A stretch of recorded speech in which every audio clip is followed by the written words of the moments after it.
France 3 vous a présenté la météo avec le PAL, parc d'attractions et animalier.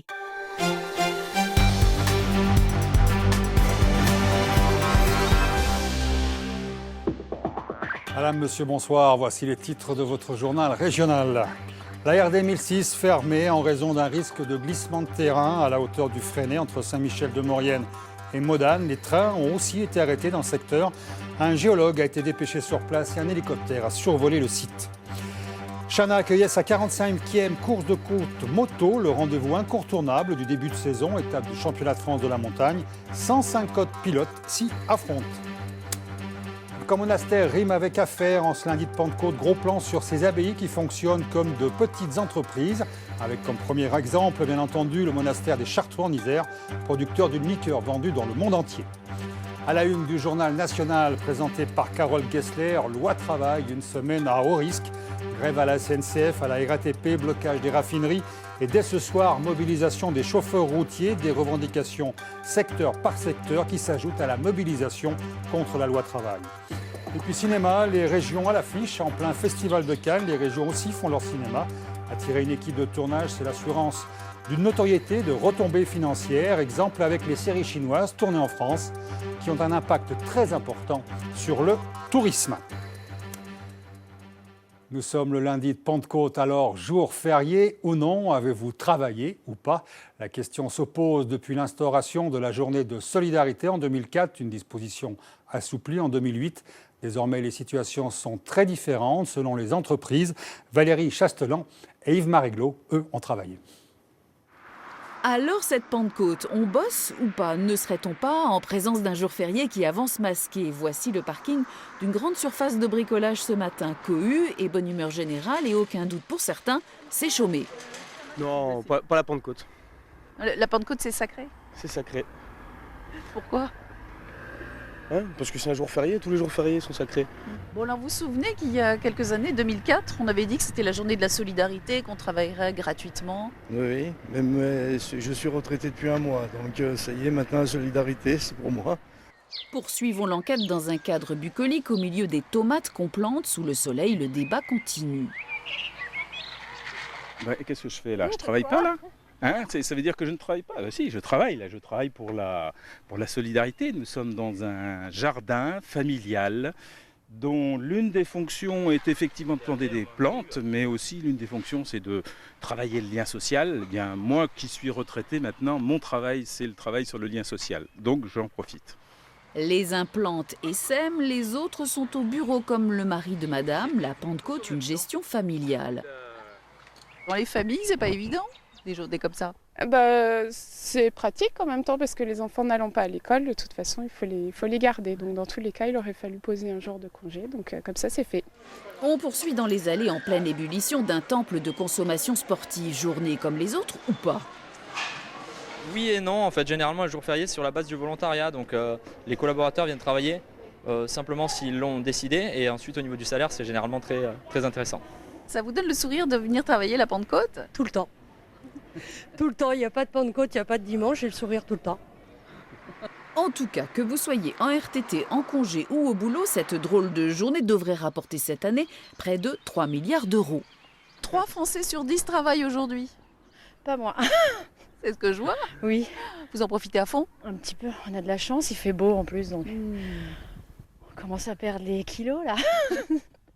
Bonne journée. Bonne journée à vous. Au revoir. Et puis ce lundi de Pentecôte, c'était aussi la fin d'un long week-end avec beaucoup de monde sur les routes. En Savoie, la gendarmerie a procédé à de multiples contrôles en Maurienne, Tarentaise, sur les secteurs d'Albertville, Aix-les-Bains. La raison, les mauvais chiffres de la sécurité routière dans le département. 37 accidents, 13 tués, soit le double par rapport à l'année dernière. Particulièrement surveillés, les 2 roues. On écoute le sous-préfet d'Albertville, Nicolas Martranchant, au micro de Bernard Portugal. Sur les week-ends, on va dire prolongés, il est important de maintenir cette pression, de montrer aux automobilistes que les forces de l'ordre sont là. Dans une optique de répression aujourd'hui, mais on fait aussi de la prévention. Malheureusement, nous avons eu un accident mortel en début de week-end, en plein milieu de la nuit, donc on voit bien l'intérêt pour la sécurité routière de maintenir la pression, de faire des dispositifs sur l'ensemble du département, des dispositifs un peu éclatés pour surprendre les automobilistes en infraction. La fonte des neiges, les pluies de ces derniers jours, quand un ruisseau a débordé de son lit au-dessus du Fresnay, près de Modane, eh bien, les autorités ont immédiatement décidé de couper la circulation sur la D1006 pour prévenir un éventuel torrent de boue. La SNCF, de son côté, a stoppé ses trains. Ce matin, des spécialistes se sont rendus sur les lieux. Aurélie Masset, Dominique Bourget. Cette vidéo amateur témoigne de l'importance de la coulée. Il est 8 h ce matin quand un habitant du Fresnay tourne ces images. La scène a lieu juste au-dessus du village, sur un pan de montagne. Sous l'effet des intempéries, 2 ruisseaux ont quitté leur lit. Des tonnes de roches et de boue se déversent sur une piste forestière. Une première alerte avait déjà été donnée samedi. Vers 4 h du matin, donc, il y a eu la falaise qui s'est effondrée et donc là vraiment véritablement une masse importante de rochers et de terre et ça a dévié à nouveau le ruisseau. Donc le problème ce qu'il y a, c'est que les 2 ruisseaux, parce qu'il y a quand même 2 ruisseaux et à un moment donné ce qui s'est passé c'est que le ruisseau avait disparu.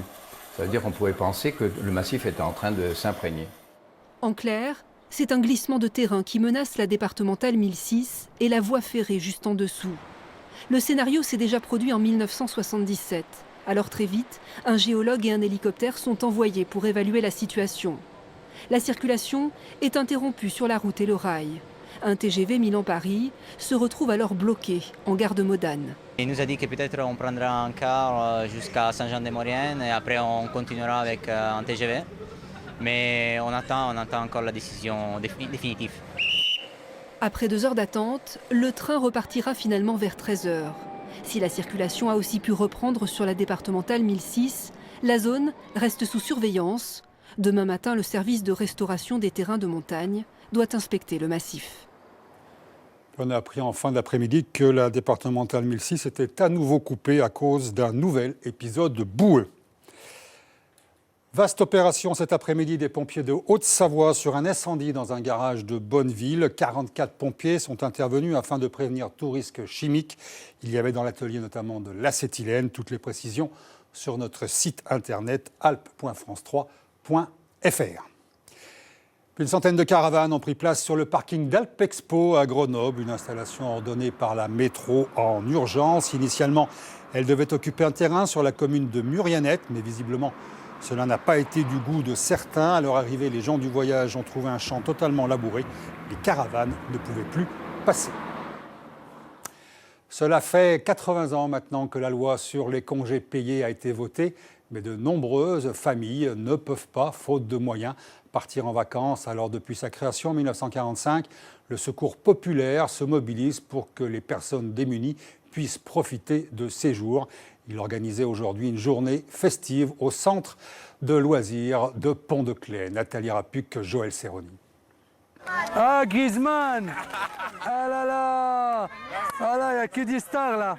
Toufik, Imran, Paolo, les familles et les bénévoles qui participent à cette journée de mobilisation sont ici avant tout pour s'amuser et profiter. Paolo a déjà pris de vraies vacances avec toute sa famille grâce au Secours populaire qui les a aidés pour organiser le voyage. La dernière fois, on est parti dans une maison d'accueil. C'était à Saint-Étienne. Et c'était très bien. Il y avait une grande maison, elle était belle. J'aime bien, on rencontre des gens qu'on ne connaît pas. Et je m'amuse bien. Kamel, ce bénévole au sein du Secours populaire, est éducateur de football au Fontanil depuis 2 ans. Il constate chaque jour les bénéfices des actions menées par l'association. Les enfants seront très contents après ces rencontres-là et ils partagent des idées avec des autres. Et dès qu'ils rentrent à l'école et tout ça, ils racontent qu'ils sont passés aussi des belles journées et d'excellentes journées. Cette campagne vacances est l'occasion de faire un point sur la situation 80 ans après l'apparition des congés payés. Un triste constat, en 2016, un enfant sur 3 ne part pas en vacances. Grâce au Secours populaire, aux dons et surtout grâce aux mécènes, des accompagnements sont possibles. Nous avons des partenaires qui nous aident, qui essayent de nous donner ou des places dans des colos, ou nos partenaires de la NCV nous donnent des chèques vacances qui nous permettent d'envoyer des familles en centre de vacances, ou des seniors, ça aussi, il ne faut pas les oublier. Au-delà des vacances, de l'aide alimentaire ou vestimentaire, un gros chantier autour de la santé est en cours afin de faciliter l'accès aux soins. En sport, pas de miracle au championnat du monde de hockey sur glace qui se déroule actuellement à Saint-Pétersbourg. Nouvelle défaite des tricolores devant l'une des équipes favorites, le Canada, 4-0. Les Français ont plutôt bien tenu le choc, grâce notamment à leur gardien Ronan Kemener, mais les infériorités numériques nombreuses dans ce match leur ont été fatales. Prochain match demain contre la Biélorussie pour l'honneur et un gain maximum de points afin de se classer dans la hiérarchie mondiale. Jordan Potin disputait lui ce matin les séries du 400 mètres nage libre lors des championnats d'Europe de natation à Londres qui servent de répétition générale avant les Jeux Olympiques de Rio. Une première pour l'Isérois qui ne s'est pas très bien passé. Jordan Potin finit 7e. Pas de finale donc, il lui reste encore le 200 mètres nage libre et les relais. En football, le GF38 devait s'imposer aujourd'hui face à Chasselet pour conserver un mince espoir d'accession nationale, mission accomplie. Mais les Grenoblois, deuxième du classement de CFA2, sont toujours devancés d'un point par Lyon-Duchère et seul le leader montera au niveau supérieur. Il reste encore 2 matchs à disputer. C'est un événement très attendu par les amoureux de sport mécanique. La course de côte de Chana en Savoie avait lieu ce week-end. Elle fêtait cette année la 45e édition. Après les essais hier, près de 150 pilotes étaient au départ ce matin de cette épreuve très spectaculaire. Bernard Portugal, Frédéric Pasquet. Une portion de route d'1 km 800, des lignes droites, des virages, des épingles et des bottes de paille. La course de côte, une discipline très spectaculaire et chargée d'adrénaline. Ici, les trajectoires sont réglées au millimètre et la moindre erreur d'inattention peut coûter très cher. La faute est interdite, il ne faut pas louper une vitesse. On sait qu'on ne respire pas tout le long. C'est apnée jusqu'au bout. Puis c'est vrai que quand on a un certain âge, ça fait un bobeur. Ici, il y a quelques bottes de paille, mais il y a toujours un arbre, un petit ravin, un petit truc comme ça. Donc on va moins vite, mais on peut chuter et puis se faire mal, c'est vrai. Une fois que c'est lâché, qu'on a lâché l'embrayage, ça va, ça passe, mais on ne peut pas s'empêcher à visualiser les endroits où il ne faut pas se louper. Voilà. Et oui, à Chanaz, il faut avoir le cœur bien accroché si l'on veut affoler le chronomètre. En ligne droite, les meilleurs flirtent avec les 150 km/h. Et puis il y a aussi les sidecars, de drôles de machines pour un festival de glisse à quelques centimètres du bitume. Dans les virages, c'est le passager qui se penche pour éviter les sorties de route et parfois ça râpe un peu les fesses. Sur les fesses, on a des rafistolages de partout et on a des sliders, comme sur l'épaule. Bon, sur l'épaule, je m'en sers encore pas, mais sur les fesses, vous voyez, c'est bien râpé. C'est bien râpé, c'est comme sur les motos. Sur les motos, on les a sur les genoux, nous, on les a sur les fesses. Cette année, près de 150 pilotes étaient au départ de la course, sous le soleil et devant plus de 2000 spectateurs. Les meilleurs ont parcouru les 1800 mètres du tracé en à peine plus d'1 minute. Après le bruit des motos, le silence des airs avec le portrait d'un parapentiste, alpiniste, musicien et même poète, Jean-Yves Frédériksen s'apprête à traverser l'Himalaya d'ouest en est avec pour seul compagnon sa voile et son violon. Serge Vorette l'a rencontré en pleine préparation de son voyage à Abondance.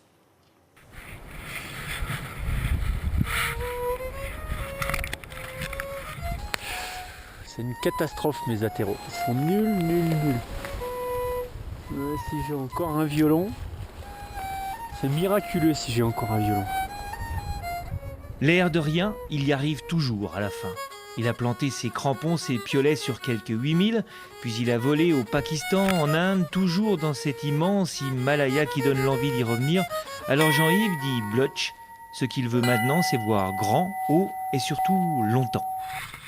Ouah, quand tu es à 7000 mètres au-dessus du Karakorum et que tu as toutes ces montagnes à tes pieds, tu es en train de regarder par le hublot de ton Boeing 747. Mais il n'y a pas de hublot. Là, les montagnes, elles sont comme ça. Les parapentistes, ils aiment bien dire « Ouais, mais aujourd'hui, j'ai vu l'arrondi de la planète, tellement que j'étais haut. » Voilà, c'est un petit peu ça. C'est... Pile, je vole, Face, je joue. Dans la montagne, dans les villages, juste pour rentrer en contact et se marrer. Je suis pas violoniste pour un rond, hein. Je casse les oreilles à tout le monde. C'est pour ça que je joue tout seul dans mes montagnes là-bas. Et puis quand les gens ils me demandent de leur jouer un morceau de musique, ben, ça les amuse pendant 5 minutes et puis après je vois bien qu'il faut vite que j'arrête. Mais ça m'éclate. Lunaire le blotch. Lunaire par caractère. Lors d'une interview, il cherche les mots juste pour exprimer ce qu'il a déjà vu et vécu là-bas. Et c'est beau, tellement beau qu'il n'en revient pas. C'est pour ça qu'il y retournera à la fin de l'été pour tout enchaîner, mais surtout sans se presser. Comme un poète, de village en village, d'accord en accord, avec le vent et surtout avec les gens. Cette enquête à présent sur le commerce des religieux, l'exemple le plus connu, bien entendu, les Chartreux avec leur liqueur. Mais ils ne sont pas les seuls à fonctionner comme une véritable entreprise commerciale. Les businessmen, c'est le dossier de cette édition de Gian Benzina et Florian Litzer. Au petit matin, à l'abbaye de Chantelle, les cloches sonnent la prière des laudes. Les bénédictines se regroupent pour la messe.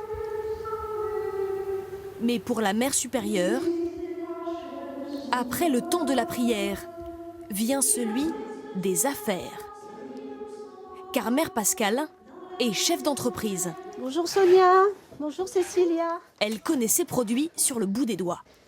On a toute une gamme de shampoings et de shampoings douche, du shampoing douche vétiver, le shampoing aloe vera qui a beaucoup de succès, qui est le dernier qu'on a sorti. Beaucoup de succès, celui-là. Depuis 160 ans, les bénédictines sont réputées pour leurs produits cosmétiques.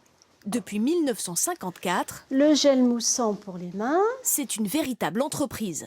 Lait pour le corps, savon, crème hydratante, Mère Pascale supervise toutes les étapes de production. Il faut dire qu'elle connaît le métier. Avant d'être nommée gérante, j'ai vraiment travaillé partout. Donc je connais le travail et quand je dis quelque chose, quand je dis par exemple c'est pas normal qu'il y ait des erreurs dans les colis, je sais de quoi je parle. Il y a une exigence. Ah ben oui, mais on est une entreprise, on pense toujours qu'on est une fausse entreprise, mais non, on est une vraie entreprise avec de la rigueur. Si on a des erreurs dans les colis, d'abord ça mécontente les clients, on risque de les perdre et ensuite on perd de l'argent. En France, sur 340 abbayes en activité, les 3/4 n'ont pas qu'une vie spirituelle. Confiture, nougat, miel, chocolat, tisane, en tout 4000 produits vendus sous un label monastique. Un marché estimé à 70 millions d'euros en pleine expansion. Près de Grenoble, voici les caves de la Chartreuse où les moines distillent leur fameuse liqueur verte. Le chef d'entreprise, on le reconnaît tout de suite, celui avec le portable vissé à l'oreille. Frère Jean-Jacques est moine chartreux, un homme très discret. Ici, lui seul connaît la recette. On a toujours la maîtrise du secret et on travaille en collaboration. C'est vous les gardiens. Ah oui, ça d'accord. Ça d'accord. Les Chartreux vivent reclus dans ce monastère en pleine montagne. Depuis 400 ans, c'est ici qu'ils assemblent et broient dans le plus grand secret les herbes qui composeront leur liqueur. 130 variétés différentes, elles arrivent à l'usine dans ces sacs opaques pour garder le mystère. On ne sait pas ce que c'est, simplement on a l'aromatique là déjà qui est déjà très intense, des plantes qui ressortent. On voit quelques fleurs, quelques graines, quelques écorces. Les moines supervisent tout, mais prennent leur distance avec la partie commerciale pour respecter leurs vœux monastiques. Ce qu'il ne faut pas oublier quand même, c'est qu'on est dans un monastère, effectivement, et qu'on est déphasé par rapport à ce qui se passe dans une société normale. Parce qu'on est dans une vie monastique, parce qu'il y a une clôture, parce qu'il y a une protection, parce qu'il y a des gens qui sont délégués pour le faire à notre place, mais eux, c'est leur travail dans la société d'aujourd'hui, d'une part. Et donc, on n'est pas en contact direct avec le monde d'aujourd'hui, avec les valeurs de compétition, le marketing et tout ça, parce que c'est pas vraiment notre monde. À l'abbaye de Chantelle, en revanche, religieuses et laïques travaillent côte à côte. La partie ancienne, qui est la partie des sœurs, et puis toute cette partie-là, ce sont les ateliers. Les produits sont fabriqués et conditionnés dans les murs même de l'abbaye, soumis à des contrôles qualité stricts comme pour n'importe quelle usine, mis au point et testés dans le laboratoire où seul un crucifix rappelle la vocation du lieu. Les sœurs ont leur site internet, une directrice commerciale et des objectifs de croissance. Pour l'an prochain, plus d'1 million d'euros de chiffre d'affaires. En 2014, on avait projeté une augmentation de 2,5% du chiffre d'affaires à peu près. Pour 2015. Pour 2015, donc on a atteint l'objectif, on est arrivé à 1,20 million. Cette année, on se met un objectif de 3,5%. Des fois, je dis on n'a pas vocation à aller en bourse, ça n'est pas notre problème, mais on a besoin d'avoir le chiffre d'affaires dont on a besoin pour régler toutes nos dépenses, pour qu'il y ait du salaire pour les salariés, pour qu'il y ait ce qu'il faut pour la communauté pour vivre. L'entreprise emploie 12 salariés. Bonjour. Les sœurs aussi travaillent bénévolement. Ce matin. Comme la doyenne de 96 ans, ici vie monastique et entreprise ne sont pas incompatibles. C'est pas anti-chrétien l'entreprise. Ouf, non, non. Il faut bien travailler pour gagner sa croûte ou bien pour manger, hein. Sinon, ça tombe pas du ciel.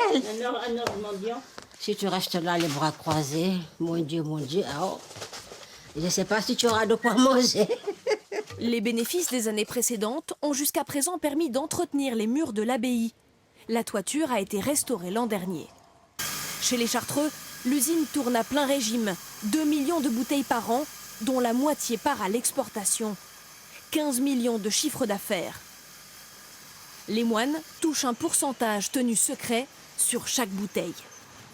L'entreprise entretient son image artisanale avec des cachets de cire faits à la main. Pour le directeur, un laïc, pas besoin de stratégie marketing. J'adore dire que l'iPhone disparaîtra dans la Chartreuse, j'en suis persuadé, parce que nous, on sera là dans 300 ans, dans 400 ans, et quand je dis nous, c'est les Chartreux via la liqueur. Et du coup, quand on s'inscrit dans ce projet, ça dépasse en fait tous les raisonnements court terme qu'on peut avoir, ou toutes les ambitions qu'on peut avoir de développement. Une partie des bénéfices permet à ces business moines de financer l'entretien de 23 monastères chartreux partout dans le monde. On va prendre la route pour terminer ce journal par n'importe laquelle. La route mythique des Alpes entre Nice et Thonon à Évian. Une exposition retrace toute son histoire. Denis Vigneaud-Duguet, Jean-Pierre Rivet. À 2700 mètres d'altitude, les chasseurs alpins défilent sur la nouvelle route creusée au flanc des pics accidentés et couverts de neige. Nous sommes le 10 juillet 1937. Au col de l'Iseran, le président Albert Lebrun inaugure la plus haute route d'Europe. C'est le début d'une nouvelle ère touristique et bien sûr économique. L'idée de base de la route des Alpes, c'était de relier le Léman à la Méditerranée. Donc Évian, Thonon, toute la rive lémanique s'est retrouvée automatiquement sur cette route des Alpes qui devait être l'un des plus beaux itinéraires du monde. Des films d'actualité de l'époque, mais aussi des objets, des photographies et des cartes postales constituent les véritables témoins de cette épopée mythique. Point fort de l'exposition, une trentaine d'affiches des chemins de fer PLM. On part sur des affiches extrêmement informatives tout au début du siècle qui donnent plein d'indications très remplies et puis on arrive sur des affiches extrêmement épurées avec une très belle qualité graphique, des affiches comme celle du Tour du Mont Blanc qui est assez étonnante où on a le car PLM qui circule tout autour justement de l'affiche faisant le tour du Mont Blanc au propre et au figuré.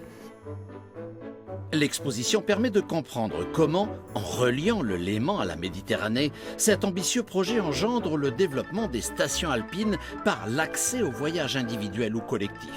Un tourisme d'un nouveau genre, souhaité dès l'été 1922 par les chemins de fer PLM. Les chemins de fer PLM ont organisé une caravane promotionnelle qui est partie de Nice et qui a fait le voyage en 6 jours pour arriver à Évian. Et le but était de montrer la route des Alpes et d'attirer une clientèle britannique qu'on cherchait à séduire. Bien plus qu'une exposition traditionnelle, la mythique route des Alpes propose aux visiteurs un voyage dans le temps et dans l'espace, une balade de plus de 600 km pour une altitude cumulée de 10 600 mètres à découvrir jusqu'au 13 novembre. Tout de suite, votre météo régionale. Je vous souhaite une excellente soirée.